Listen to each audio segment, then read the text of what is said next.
Moving to engine data, as I select engine data, I'm going to have a new window that opens.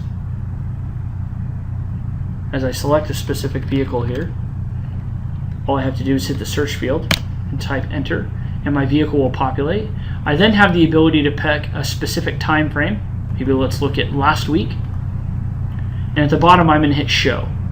Any changes I make up in here, whether it's time period or vehicles, make sure you're always hitting show to be able to show the most up-to-date information. Okay, quickly I can understand that Andy's vehicle has had 15 vehicle faults and 46 exceptions. The exceptions are going to be based on rules broken. Select his vehicle. I then have the ability to either view my faults or view my exceptions for this vehicle. By clicking on View Faults, the system will then be able to provide me a list of information that are associating faults. So in this instance here, at 5:18, I can see the device was unplugged. And then the next day, at 10:48 a.m., I'm able to see that the device was plugged back in, telling me device restarted because all power was removed.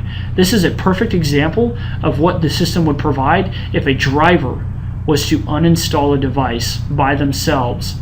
This is what the system would be able to pick up.